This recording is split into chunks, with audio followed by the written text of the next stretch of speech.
Hey guys, Grant here. I want to tell you all about my friends at Black Bear Inn and Suites of Gatlinburg who are making it possible to bring this episode to you. As you guys know, I grew up in East Tennessee, and there are two things that all East Tennesseans have in common. We all love the Vols, and we all love the Smoky Mountains. Since I've moved to Nashville, I've been unable to get my Smoky Mountain fix in, but thankfully, our friends at Black Bear Inn and Suites of downtown Gatlinburg have me covered.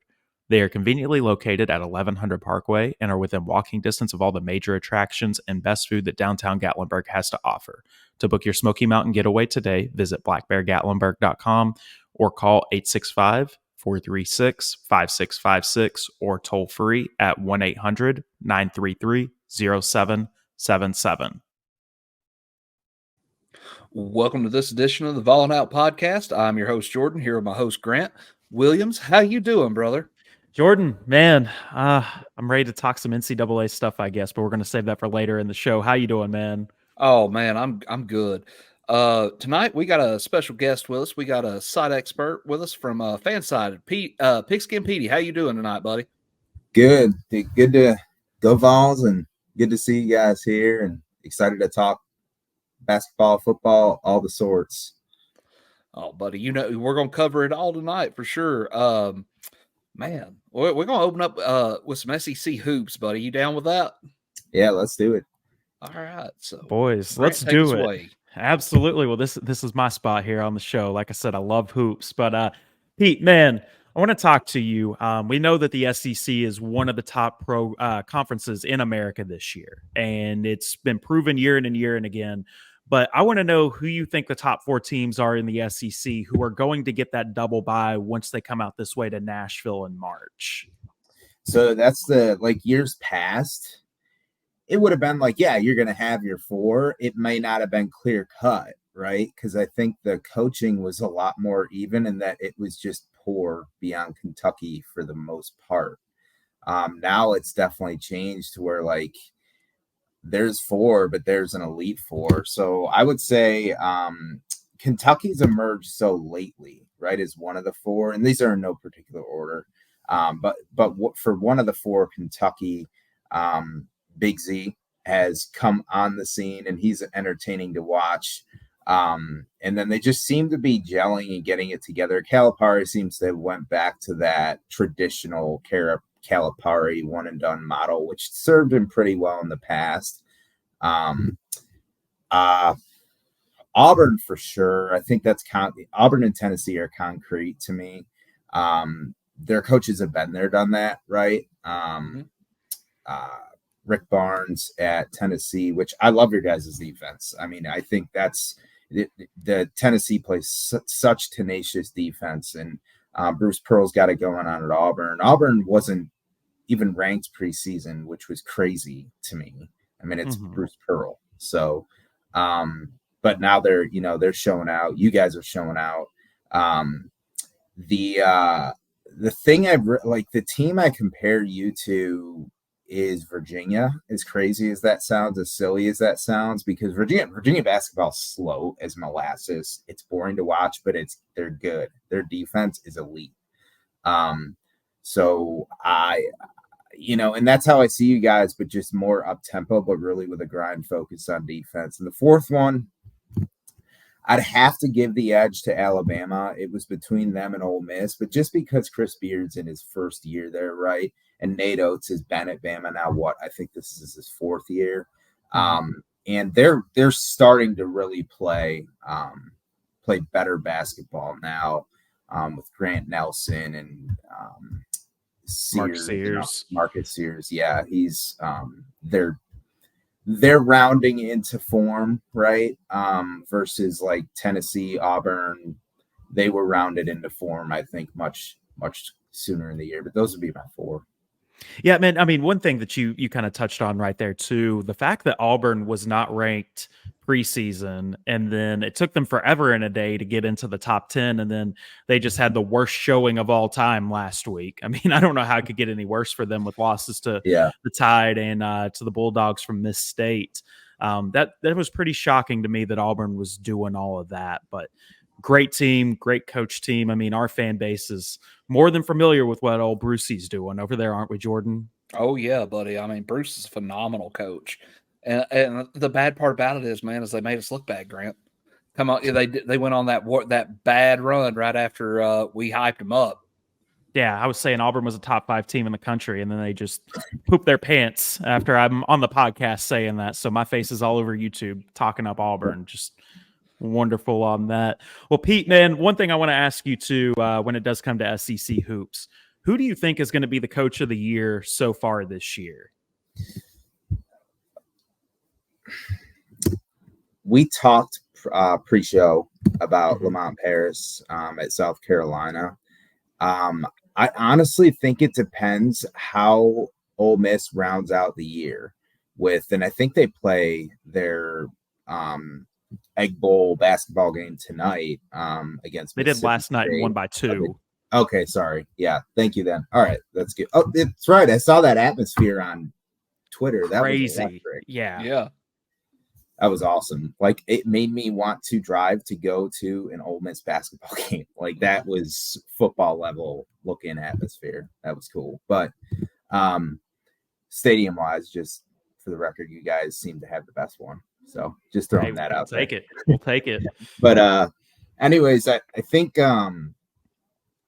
it's between Chris Beard and so far Lamont Paris.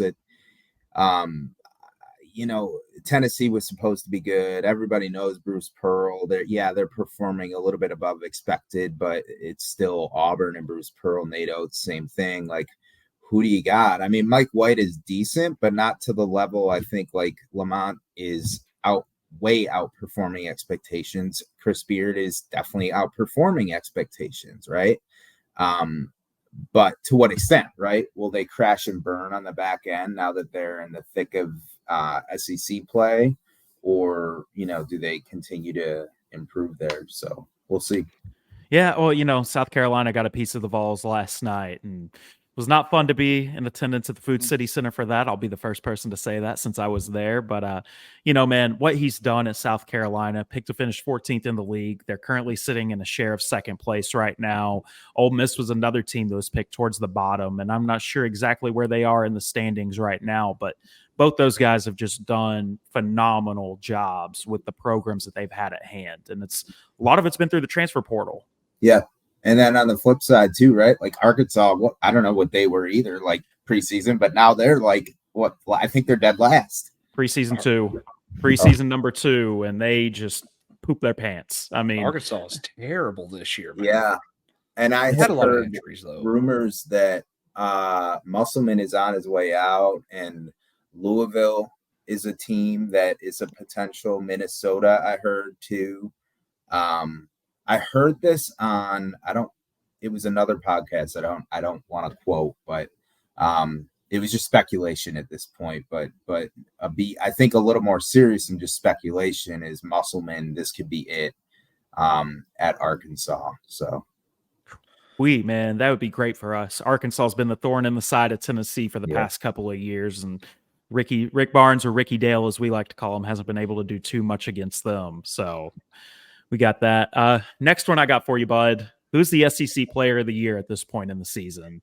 Dalton Connect, right? Without a question. But Sears, what's Sears' first name? It's Marcus Sears. Marcus Sears at Bama. I mean, you would think he'd be number 2, right? But either him or Wade Taylor at A&M. Yeah, him too. A&M, that's another disappointment. Not to the level of Arkansas, but I know Buzz Williams likes to kind of keep those 3-4 year guys, like develop them not really strong in the portal. But like I mean, Buzz Williams is a great coach, so I just expected a little bit better. But I would say those two, Sears and Connect for sure. I mean, Connect's playing himself into the NBA lottery. Forget player of the year. You know, like he's amazing. Well, and one thing on that too, and I was listening to 99.1 with our buddy Tyler Ivins yesterday while I was in Knoxville. So shout out to Tyler. But, he was kind of talking on it, and he said if Dalton Connect lived in a world without Zach Edey, he's probably the national player of the year. But there's no way that award doesn't go back to the big man from West Lafayette this year, in my opinion. Yeah. He's unstoppable. He's absolutely unstoppable. But they crash and burn. I'm sure you want a deeper tournament run than player of the year accolades and then crash and burn first round, right? Second, I don't know when Purdue got out early with him last year in the tourney, but it was a first round. First round Yeah. upset. Yeah, they lost to the 16 seed, Fairleigh Dickinson. Yeah, that's right. So I'd rather a deep tournament run, and Oh, I don't blame you, man.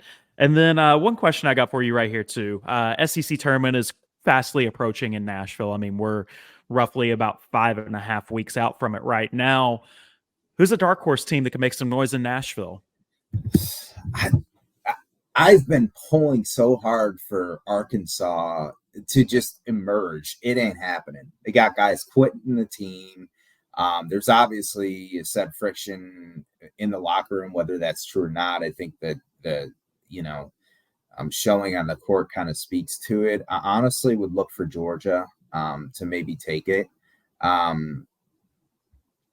freshman, Damaris or something, I forget his name, but they got a freshman guard that's really electric, really good. It was a 4-star big recruit. So I would really look for them to emerge. And what's another team that, I mean, man, nobody talks about them either way is LSU. I mean, they're just kind of bland this year, right? As they usually are in basketball, but they got a new coach, but who knows? That tourney is such a wild card, man, because you get teams like Tennessee, like knock on wood, they're going to be in, right? By conference tourney time. So beyond playing for seeding, like how much does it impact? So we'll see. I think Georgia's got a good shot. Mike White has got that program really rounding into form. They got a lot of positive momentum going. I know they got a big recruiting class coming in next year, especially. So we'll see. Yeah, I agree with you on that, man. I mean, Georgia is a team that gave the Vols a lot of fits whenever we took that trip down to Athens a couple of weeks ago, and it's not a team I want to see in Nashville. I don't want to see A&M in Nashville, and I sure as hell do not want to see South Carolina in Nashville after what they did yesterday. Promise you that. And then one last question for you when it comes to hoops, man. What team do you have cutting down the nets in April? Everybody's saying UConn, but that's just so predictable, right? Like this is such a wild card. Like, man, Chris Beard's awesome tournament time. I mean, get him in and punch him a ticket, and he does stuff. So I don't really. Clemson is giving some people some fits, and I think they could make a run. It's all about playing right at the right time, obviously, as we all know. I love your defense. I think defense is huge come tournament time. And the fact that you guys seem to have a good team. I think that's the difference tournament time, right? So I just bounced all over the place. I realize I got to commit. I'll just go Ole Miss. Let's pull a wild card. First year, Chris Beard gets it done. Oh, that's a natty. But I do think, like, just on the tournament talk, I've thought this forever now. Like, man, you see, like we just talked about Fairleigh Dickinson beating Purdue. Not that Purdue has necessarily lottery picks every year, but I think there's something to be said for these mid majors, not for like football terms. Non-group of non-power power 5, right? So G5 teams. Mm-hmm. In basketball, there's obviously a lot more. There's 300 plus teams, Division 1, but I think there's something to be said for like guys the teams that have to, like these Fairleigh Dickinsons, not a one person from their team is going pro. St. Peter's Peacocks, same thing, right? They made that run a couple years ago. They know how to play team ball. You're getting a group of guys together. NIL is, let's be honest, off the table. It's basically null and void. And you're getting these guys that play together 3 or 4 years, played the bench their first 2 years, gel. They've been through it all. Locker room, class, practice, games, the grind, conference tournaments. And they really know how to play together. And we've seen it year over year with teams like Kentucky, right? They look great in the season, and then they get to the tournament, and it's all like, oh my gosh, we're on CBS or whatever network. I want to show out. I want to individually perform to get my draft stock up, right? And then, but you really need that team ball come tournament time, or else that's what happens. You see these Purdue upsets, right? You see St. Peter's making it. I think they ended up beating Kentucky that year, right? They did, yeah. So, yeah, that's kind of how I see. I elaborated a little bit more there, but yep. Yeah, no, I agree with you, man. I mean, Ole Miss, ooh, that's a hot take right there. But they're good, well-coached team. They've got a lot of really good players. And our buddy Stephen Willis, who runs Locked On Ole Miss, shout out Stephen. I think he'd be really, really happy with that one right there. So pulling for it for Stephen if the Vols aren't in that conversation right there towards the end. And I do have one thing I want to ask you on hoops real quick before we do dart off to some football. It's going to consume quite a bit of time, but where do you see Tennessee going this year? Do you see them making a run to the Final Four, or is early exit Rick Barnes going to be another thing once again? No, I don't think it will be, because in years past, I don't recall a guy that can take over a game, so to speak, like a Dalton Connect, right? And I think a do or a die, Jonas Adu, yeah. Adu, yeah. As a compliment, he's shown up lately in some games. So I don't see that happening this year. I think at least Elite Eight. And I really feel like too, once you get through a first round game, if you are an elite team, like at Tennessee, like I'm a Syracuse fan, right? So if Syracuse gets through the first round, it probably is an 8 or a 9 seed if they even make it. I'm still very concerned, right? If I'm a Tennessee, okay, I got the kinks out, right? I got that first round matchup out of the way. It's probably going to be right now you're looking like a 1 or a 2, I would think, right? Maybe a 3. But you get that first round matchup out of the way, and then you start rolling. And I think the misconception is like, yes, every game is close. I get that, right? It's just like every SEC game for the most part is close in football. But at the same time, at the end of the day, I think when you're an elite team with elite talent like Tennessee this year, that supersedes. So even if it's just a 5-point win, the ability to get it done in crunch time is something that I think is hidden so much. Like I would bank more on Tennessee way more than an 8 or 9 Syracuse, if that makes sense. That has to like get it done in crunch time against maybe a higher seed. I wouldn't, or a low, a higher seed. I wouldn't have that much confidence in it. Yeah, no, I agree with you on that, man. I mean, that's one thing that Tennessee really does need to work on. Early exits have been a thing, and, kind of touching on the Elite Eight right there as well. Tennessee's only made the Elite Eight once in program history. Never been to a Final Four, never been to a national championship game, obviously. This team has all the workings to be able to do stuff like that. It's just, are the shots going to fall, or is there going to be another night like against South Carolina where you wait and wait and wait for Dalton Connect to be the best player in college basketball, and then you shoot yourself in the foot waiting for that to turn around? So that's my biggest concern with the team. But I see Tennessee kind of being able to make a little bit of noise this year compared to what we're used to right there. But boys, I think it's time we talk some football. How do you guys feel about that? Let's do it. And Jordan, yeah, buddy, what you got, Jordan? All right. Well, buddy, we're talking some SEC football here. How many SEC teams do you think are going to make the 12-team playoff? 3. And I think it's the division, right? It's the league, I should say, not division. It's going to be tough. Like if you throw Georgia, right? You can pretty much, with Texas and OU being in the mix now, like you can throw Georgia in that mix with, they ain't going to go undefeated anymore, right? They'll probably at least have 1 loss regular season.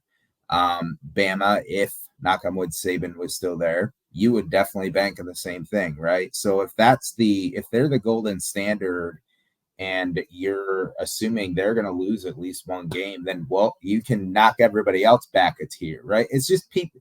Everybody's going to beat each other. I mean, the league is just so elite now for the most part that like it's going to be tough for them to get, I think, more than 3 in. And if you look at it this past year, I think either Ole Miss or Mizzou would have been borderline the 3rd one, right? Georgia, Bama would have been in, and then Ole Miss or Mizzou would have been borderline. So, and then, there's just too many and G5 gets an automatic qualifier. So technically there's only 11 spots, right? Not 12 for the Power 5.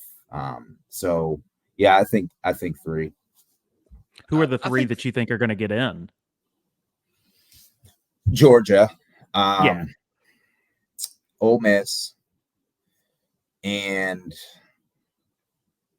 I ain't saying Tennessee. I'll tell you that. LSU, easy LSU,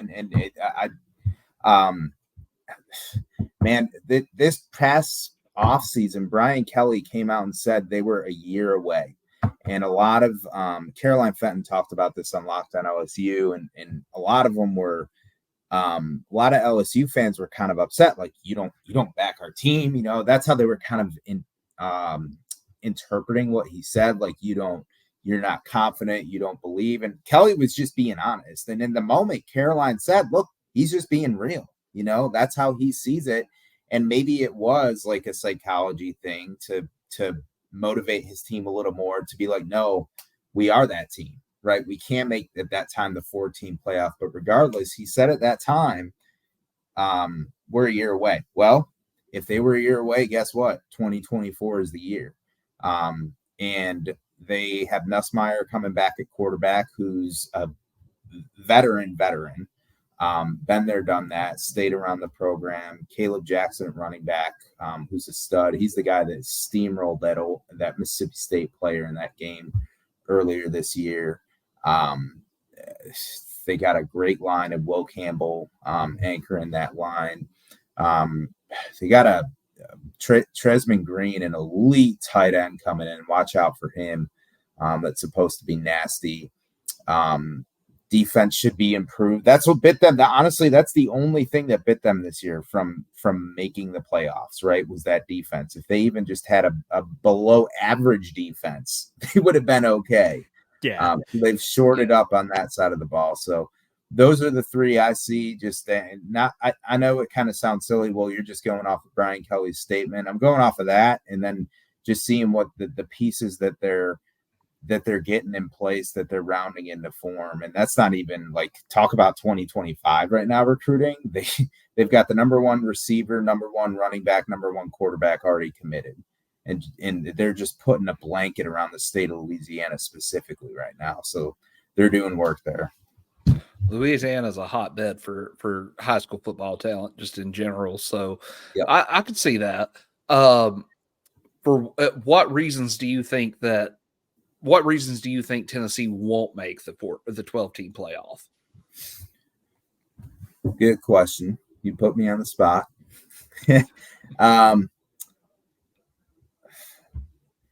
It's tough. Now the line shored up some because of Lance Hurd, right? That's a big get. That's huge because right. Protecting Nico was going to be an issue. Just the competition, man. It just seemed, you're going to have to go to Athens this year. Also, another team early that I think Vol fans are looking over is NC State. NC State is a good program. Dave Doran, the coach, has been there a while. Additionally, Robert Anai, I know this just because he was at Syracuse for a year, I think, as ROC. He left for NC State for more money last year. And they had a good year with Brennan Armstrong. They were 18th going into their bowl game, and now he's got Grayson McCall coming in from Coastal Carolina, who everybody knows who he is. And they're just a good team to look out. I mean, those 2 are guaranteed losses, right? And then you're saying you got to beat Bama and go through the rest of that SEC slate undefeated. And I'm not saying NC State's a definite loss, but Vol fans that I've talked to, it just seems like I had a conversation with someone one day, right? And it was like, okay, like we went game by game, and I said, okay, NC State, who do you guys think's gonna win? And they were like, win, Vols. Like no discussion, like no debate, no thought to it. And I'm like, I really hope that the players don't have that mindset going into that week. It's a neutral site game, but they're a program, so. Yeah, no, I see what you're saying right there, man. I mean, Sure, I think I can see Tennessee's got that. a way to go. At the end of the day, there's quite a few things Tennessee still needs to work on. I think 25 is going to be more so that year after Nico gets, a full year starting under his belt before he bolts off to the NFL after that, honestly, man. But other than SEC teams making the playoffs and Tennessee not doing that, you kind of touched on Kalen DeBoer going to Alabama. What do you think he's going to be able to do there? Is he just going to be another guy who holds a job for a couple of years, or is he going to be able to kind of replicate what Saban was able to do? Right. That's the question is like, is he the guy before the next guy? Right. Or is he going to get it done? I think he gets it done. You look at his overall coaching record going into this job, 104-12. I know that wasn't all at D1, but he won some national titles at the NAIA. Brian Kelly did the same, right? He won at Grand Valley State before he hit Cincinnati and Central Michigan and all those schools. Not that Kelly won a national title at those schools, but what I'm saying is he won it at a lower level, just like DeBoer did. Now, it's early, but the 2025 rankings have Bama at 8 right now, which is not 1 or 2 like they have been forever, right? So that's down. And in the past, you've seen coaches take over programs, and there's a slow digression. Like everybody just wants to say, oh, well, Bama's 8 in recruiting now for 2025. Like, yes, that's going to change for everybody. But let's just say they end at 8-ish. They'd look at that and say, okay, we'll take it. That's fine, right? Like it's not Saban level, but it's not like a huge drop off, right? However, can you sustain that after 3 or 4 years, right? Like you're still getting guys right now that are looking at Bama saying, wow, this is like a team that's elite, that's ready to go. They have Jalen Milroe. They have Justice Haynes back. They have good receivers coming back. Ryan Williams is supposedly committing, right? So they have good pieces, but over time, to your question, like, are you able to sustain that based on his track record? I can only say, yeah, I think he will.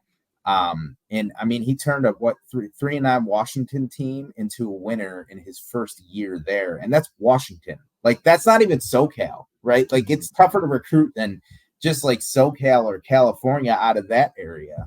And the pieces he's put in place too. I mean, he hired Cade Womack out of University of South Alabama. He was their head coach. He hired him as the DC, got him to go to Bama, which is also interesting because he got like a $1.2 million raise out of it. He went from $800K as a head coach to $2 million a year as a DC, less responsibility, and gets that money. Yeah, it's the SEC money. So, but anyways, like so that was a good strategic hire because now he's got a guy that knows that blueprint. He knows the Southeast, right? He can go, and specifically Bama. He's got relationships in that Mobile area, which Sarah Line's in that area-ish, and everywhere else. So I kind of see DeBoer doing well. Maybe a bit of drop off this year until he gets it right. But man, he seems like a good coach to get a lot of talent out of guys, and Saban was obviously that as well. But I think one thing that you will see is not necessarily the recruiting prowess that Saban had, but the talent on the field will show. You may see more 3 or 4 stars really showing out than you did under Saban, where you had a lot of these 5 stars that were showing out, right? And maybe that changes over time. Maybe, in 5 years, because of that coaching, he starts pulling in those 5 stars. But initially, I see a little lower recruitment, but maybe he still, like Washington, right, gets it done on the field. I was looking at his recruitment classes at Washington. They were not even in the top 20. I think they were like, according to On3, they were like in the 30s, as I recall. I wrote an article on it a bit ago. So to that point, right, like he seems to be bringing not all coaches and players with him, but certain coaches and players with him. Austin Mack, the 4-star recruit, who would have been, I think, 17 if Penix got hurt this last year. They said at Washington as the backup QB and went in the game, but he brought him over to Bama with him, some assistant coaches. Like he's bringing, it seems like certain pieces with him, not all pieces, which to me means like he didn't bring his DC, right? He brought Grubb, the OC, and then he hired a brand new DC who he has had relationship with at Indiana.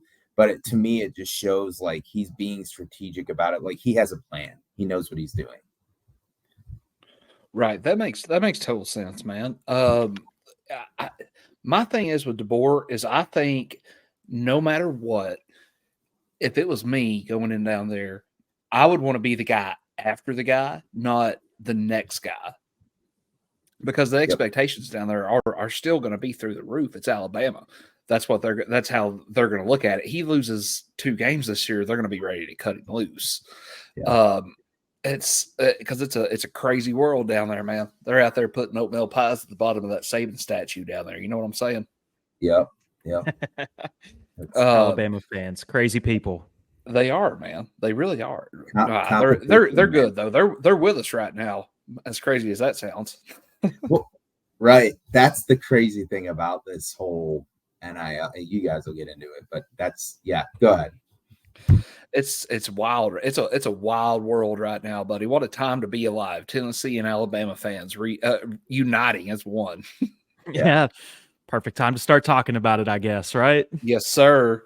Man, I mean, what's going on here? Like, the NCAA has just, it's like they're going rogue here, and they're like, look, we're going to bring back a rule that was a rule 2 years ago. It's not necessarily as much as a rule now, but because Tennessee's doing it, we're gonna call it. That's the way I look at it. It's just like, what's the point in doing it right now? Because it's legal now. It wasn't then. It is now. What are you going to do about it? There's nothing to come up. To me, there's more smoke than there is fire to this. Well, you're not wrong on that, Jordan. And, it sounds like some of the violations that are coming through this NIL stuff is, Nico Iamaleava jumping on a plane with a booster, going to go talk to the collective. And then, some stuff saying that Tennessee's offering kids at other schools while they're currently enrolled, which is just complete and utter other BS. I mean, you listen to anybody in the media, Tennessee's problem with the transfer portal is Tennessee's not going out there and offering these kids while they're at other schools. Like, Pete, you may know the name on the kid that I'm about to talk about. I don't know the name, but he's at Iowa now, transferred there. And he said that Iowa reached out to him while he was at his other school. And he's publicly saying that now, but they're wanting to come at Tennessee for something like that. I just don't understand how there's any validity to anything that's going on with this. Yep.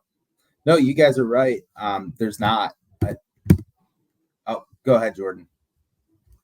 No, you're fine, buddy. Go. You finish your point. Gotcha.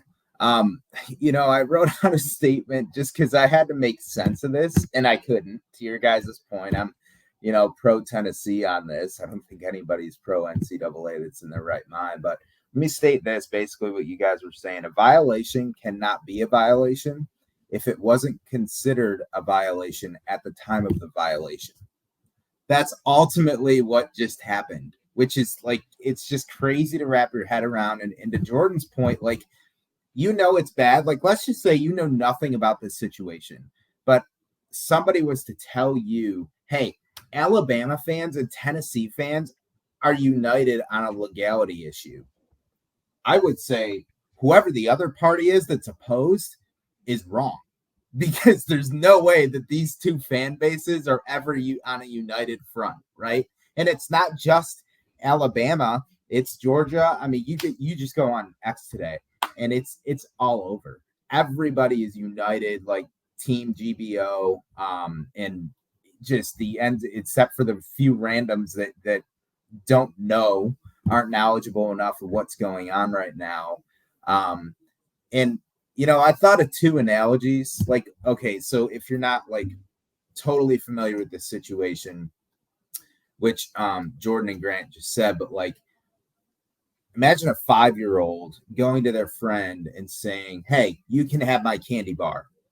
And then 5 minutes later saying, you can no longer have my candy bar, and trying to take it back, right? Like the kid that received the candy bar would be like, no, that's not how this works. You can't do that retroactively, right? Which is what they're trying to do. Or like your boss telling you that a shift starts at 7 a.m. and then you show up at 7, and then they try to reprimand you because you didn't show up at 6 a.m.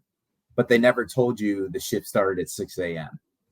It's just, it's ludicrous to me. The NCAA is just putting their nail in their coffin. Yeah, I mean, it's like it's almost like they're just trying to show everybody, hey, we walk soft, but we walk with a big stick, and that's Right. not the case. Like, it's no, you don't, because honestly, this is going to be this is the beginning of the end for the NCAA. There's a Yep. reason you're starting to see these other schools, jump in a conference. Look no further than Texas and Oklahoma. They come to the SEC this year. They're look at the Pac-12. It's pretty much fallen apart with the exception of what? Oregon State and Washington State. Right. Yep. And I think Colorado's still apart. No, did Colorado move to the Big Ten? No, they went No. Big 12. Yeah, they're in the Big Big 12 12, now. Yeah. Okay. But that's what I'm getting at is I think eventually we're going to see this more and more over the next year, and especially if we just give the middle finger, if Tennessee just gives the middle finger to the NCAA and says, "Hey, we're out," Tennessee is fixing to start a movement to where the NCAA is about to go away. That's what I think. I think you're right. In my initial thoughts when I saw this come out, I was like, oh my, like everybody remembers what happened with Pruitt and you guys are past that now, over it. But then as the day went on and seeing all the support for Tennessee, I said, because initially I was like, coaches are going to use this as recruiting leverage against Tennessee, Alabama, we talked about, right? Georgia. They're going to use this as recruiting against Tennessee. Is like, hey, look, they got, whether they did it or didn't do it, they got dinged. Well, this is so egregious by the NCAA that you can't even use that as a recruiting violation or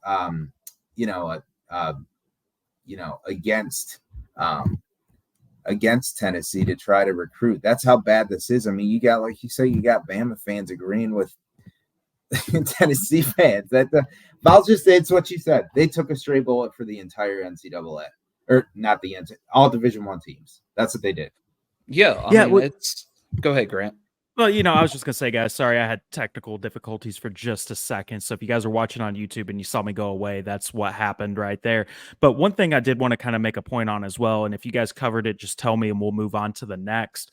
But in Donde Plowman's letter that she sent to the NCAA, it's kind of like Donde was cutting, old school WWE promos and saying, hey, just bring it. At the end of the day, you don't mess with the University of Tennessee. We've got one of the largest and loudest fan bases. Have you guys ever seen Vol Twitter? I mean, come on. Why would you want to pick on these people? And they're out there and they're trying to do stuff like that still, and it just doesn't make any sense to me. I don't understand why that's what they're trying to accomplish, because there's plenty of other fan bases you could pick on, like a Kentucky or a Missouri. If you're going after the SEC, Arkansas even, that doesn't have as large and as loud of a fan base as Tennessee does, because Tennessee's going to fight everything at the end of the day at this point. And we could be seeing that first domino fall when it comes to the NCAA going away. You're right. I didn't think about that. If it's like, no knock on Arkansas or a Vandy, right? Like who even pays it any mind? Now, I do think to its detriment somewhat, if this happened during the season, this would probably be back page news, right? Let's be honest. There's things that happen in the off season that all of a sudden nothing to talk about, right? So that gets magnified a little bit more. However, on the other side, I think this is so ridiculous that it's not going to turn out like, it's going to stay front page news, but against the NCAA, not against Tennessee. And I think too, glass half full on this, right? Like, Florida just got sanctioned for similar stuff. They did with their quarterback. And guess who's talking about Florida? Nobody.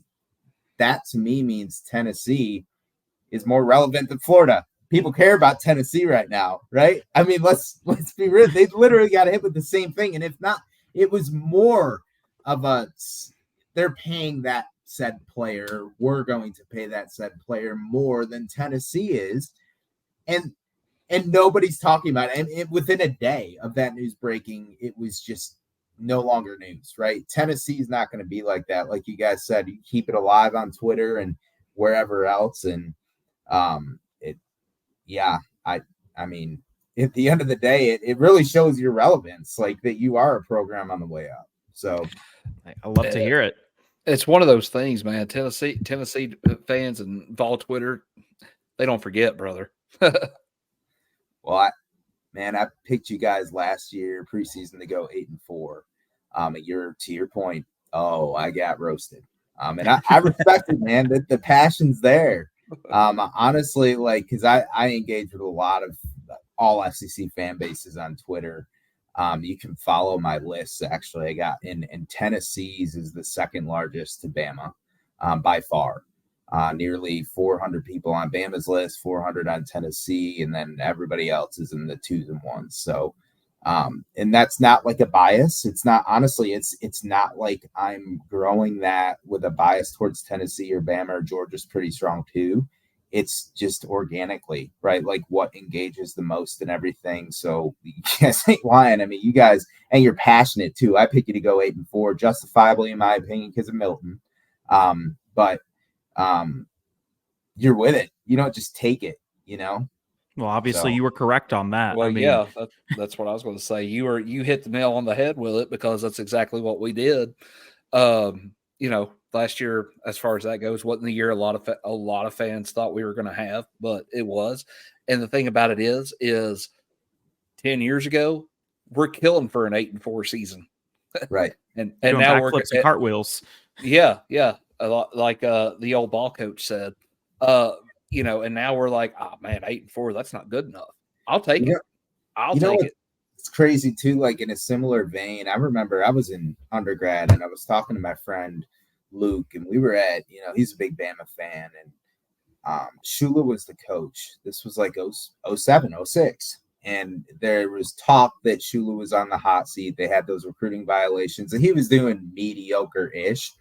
At that time, I distinctly remember there was debate on should Shula go or stay, right? It seemed like the administration was leaning towards letting him go. I was saying let him stay.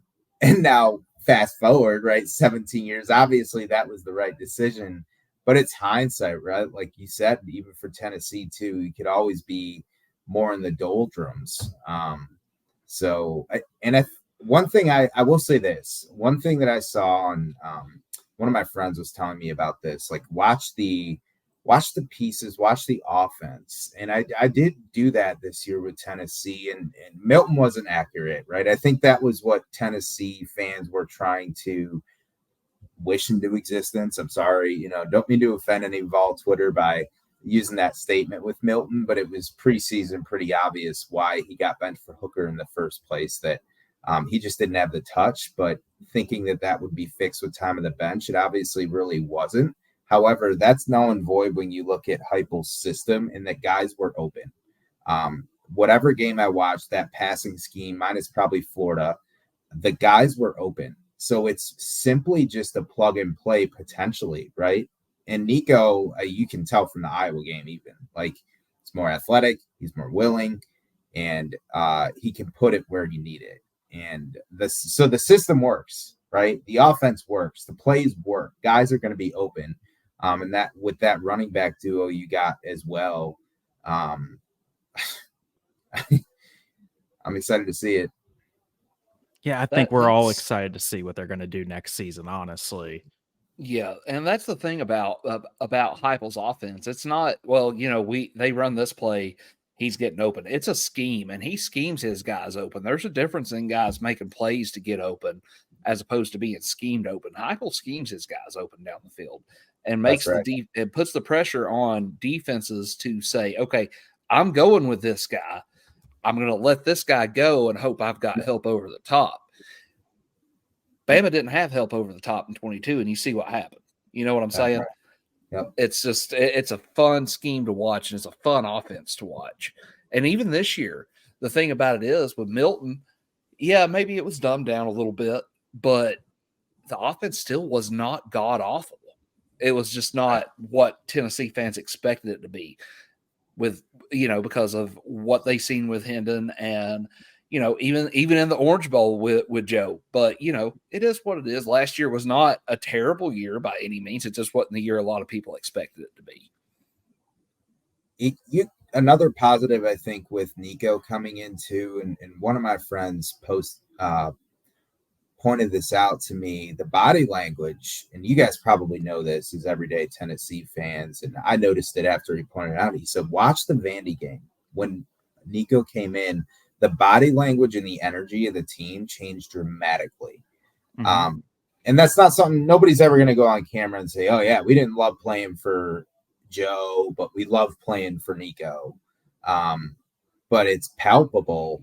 It was palpable, right? Even watching it on replay, you could just see it when Nico went into the game, that the energy was just there. The team was flowing better. Yes, the game, granted, that Vandy game, that was garbage time, right? But you could still tell that there's value in that, and that's how I analyzed it.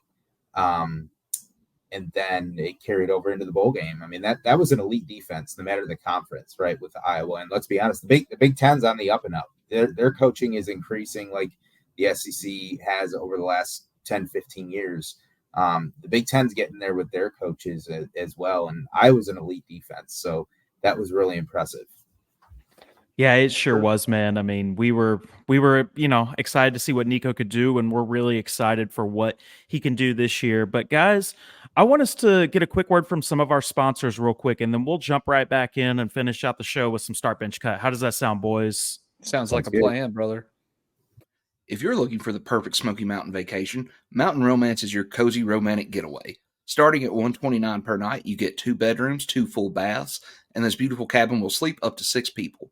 With an amazing mountain view, fire pit, pool table, and hot tub, this place has it all and is located within minutes of downtown Gatlinburg. To inquire, go to Airbnb and search for Mountain Romance or email bearslair2021@gmail.com. This next segment is brought to you by 3 Kings of Cardboard, the go-to spot to upgrade your sports memorabilia collection. Check out their Facebook group and eBay at 3 Kings of Cardboard. I have dealt with them personally and will not deal with anybody else. My favorite item from them is my Jalen Wright 1-of-1 Bowman U Superfractor that they have pulled me. Check out our friends at 3 Kings of Cardboard today. All right, gentlemen. I think it's time for my favorite part of the show. Let's do some start bench cut. How does that sound? Heck yeah. All right. So, boys, I have got a couple today. Most of them are SEC themed. I do have one that is Tennessee only, but start bench cut. I want to know who has the best uniform in the SEC. Well, which one is the best football uniform in the SEC? Ole Miss powder blue, Tennessee dark mode, or LSU purple? Go ahead, Jordan. Oh, buddy. I'm gonna go homer right here. I'm gonna say dark mode, LSU purple, Ole Miss powder blue. Start dark mode, bench LSU purple, cut the powder blues. Pete, who do you got? Total opposite. Cutting purple. Benching Tennessee. Sorry. And starting powder blue, man. That's sick. It might be because I have a truck similar color, but I love that powder blue, man. It's pretty awesome. Carbon copy with you right there, Pete. I just love those powder blues. Those are the cleanest in the SEC. And whenever they break out that helmet too, that's got that design that kind of matches it right there. Oh man, I just go crazy over that. Throw the Tennessee gray and orange, then we might have a different conversation. I think. Okay. All right. Well, next one right here. This one is Tennessee themed. Best Tennessee football jersey: dark mode, smoky gray, or the all white roads. You take this one first, Pete. Man, the all white. I feel like I see them less than the other two nowadays. You really do. Man, that's what makes it like it is plain compared. I mean, traditionally plain. The grays are sick. I love the grays. So that's what I would go with start. The white's bench, and the darks. Although it looks good on the t-shirt, Jordan. I just thank you. I don't know. I would cut that one gameplay wise, but dude, that because now you got me thinking Peyton Manning, right? And that white 16, it's just so nostalgic. So cool stuff. It is. Jordan, roll with yours. Buddy, I think I'm going to start the Stormtrooper. I like it. I like it a lot. It's clean. I like it. I love the smoky gray, so that's going to be my bench. I'll probably cut the dark mode on that one. I mean, if I'm picking between powder blue and purple, dark mode's my start. But in this case, gotta go Stormtrooper. That Stormtrooper look is clean.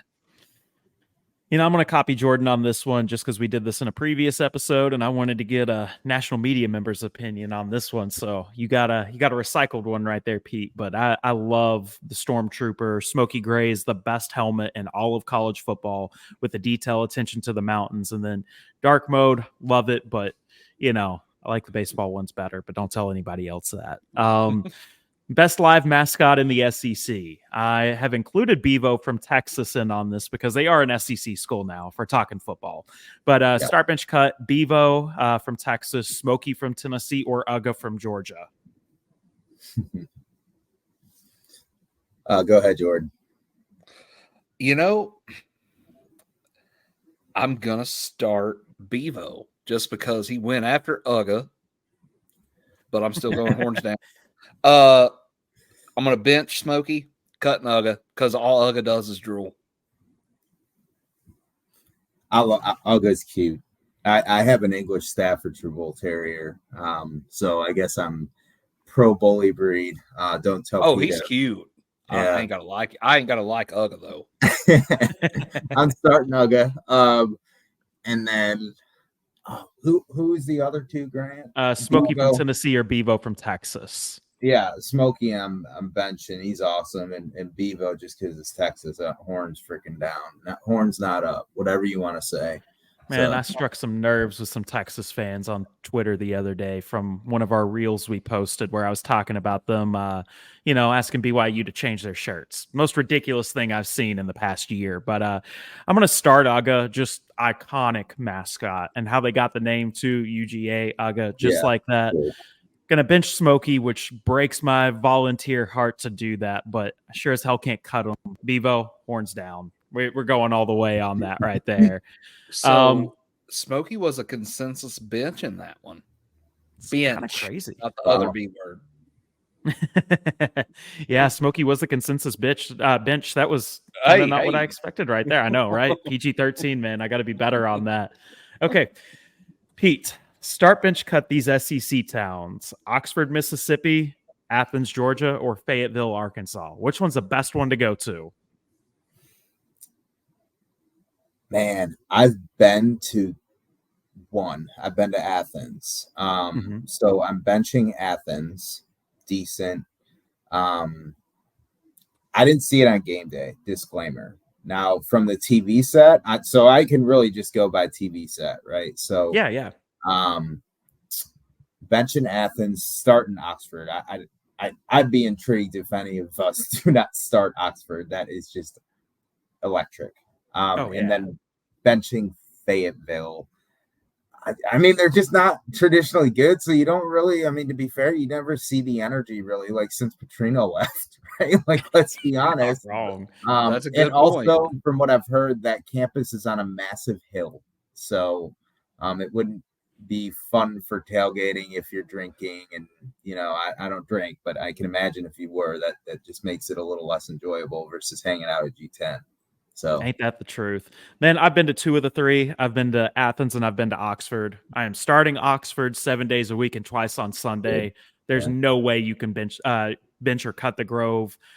I'm gonna bench Athens, even though I really want to cut it because there's something weird about a grown man barking at people. I just can't get around that. But I am gonna bench Fayetteville. I don't care about Walmart. I'm a Target guy, so we're gonna cut Fayetteville right there. Jordan, what do you got? All right. Well, I'm going to start Oxford because they redshirt Miss Americans down there. We're going to bench Fayetteville because unlike you, Grant, I am a Walmart guy. We're going to cut Athens because I'm not going to go drink a beer with somebody barking at me, with a grown man barking at me. Nonetheless. Fair.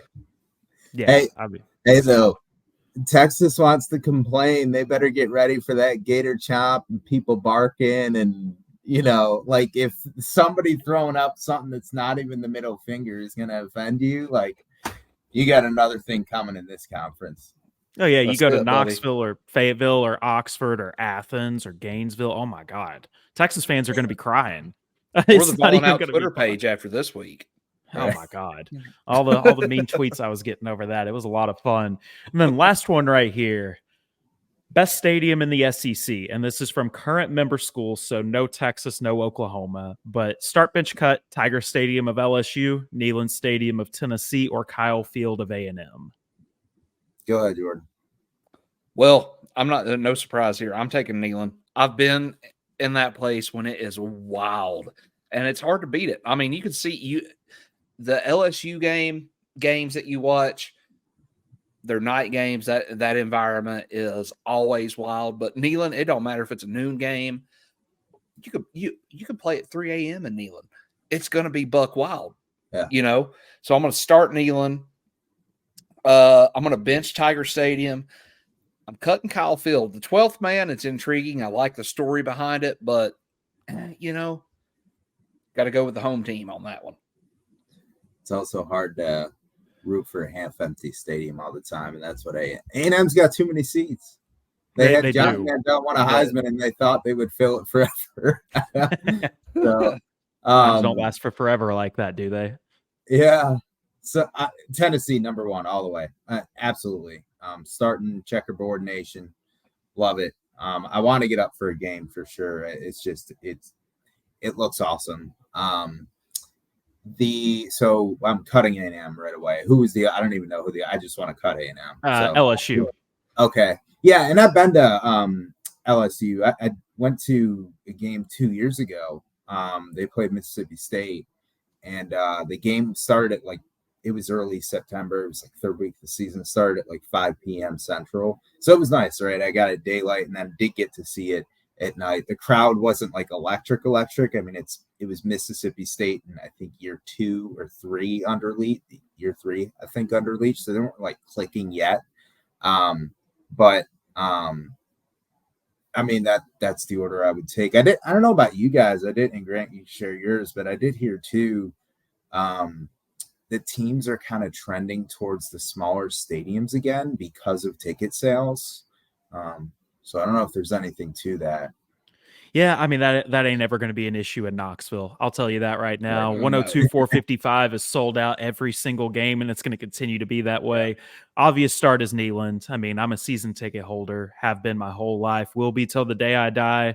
Don't want to miss a single game inside of Neyland.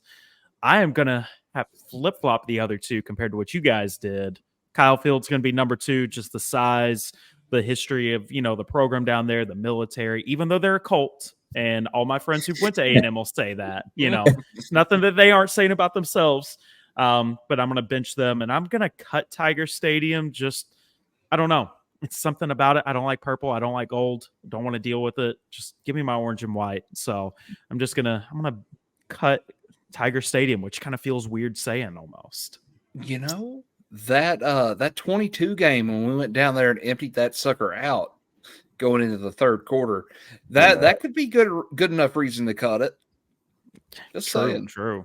Vol Nation took it over, son. I was supposed to be at that one too, and they didn't get to because of work, but it's part of life. But well, Peter, man, this has been fun. Where can our fans find you at on social media, and what are you working on right now, man? Yeah, so find me on Twitter at Pigskin Petey. That is my primary and only. I have a lot of fun on it.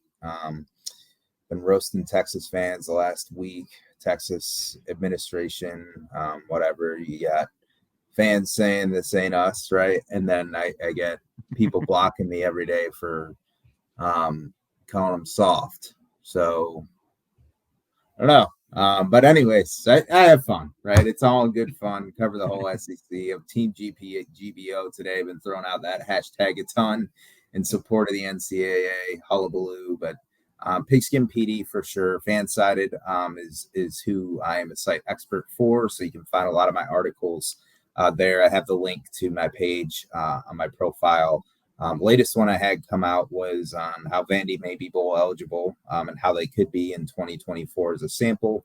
Fun articles I've had before. I've picked college game day sites predicting preseason, which is always just kind of cool. CFP4 last year, I made an outrageous call picking Kansas State as one of my 4, which did not happen. Got absolutely roasted for that, rightfully so. But hey, they go 10-2 this year. They didn't miss by much. But anyways, yeah, that's where you can find me. Okay. Heck yeah, man. I know the pod page follows you. I think I do on my personal page, but I'll make sure I do if I don't. Man, we just appreciate you coming on with us tonight, man. It's been fun. We apologize for the technical difficulties, but you're good, man. It's been a blast having you tonight, Pete. Yeah, no problem, guys. Go Vols, and let me know you want me back anytime. I'm happy to do it. So thank you, guys. We'll have to do that again soon. So, Pete, we always end the show with the Go Vols. If you want to give it, you can. If not, you can say Go Orange, like whatever you guys say with Syracuse. But as I'm saying right here, Go Vols. Go Vols. Go Vols. This episode of the Ballin' Out podcast has been brought to you by our friends at Peace of Mind Enterprises. From construction, home remodel, down to general handyman services, Peace of Mind has you covered. All technicians are licensed and insured, servicing East Tennessee with 30-plus years of experience. Call 865-202-7167 for a free estimate, because nothing beats having peace of mind.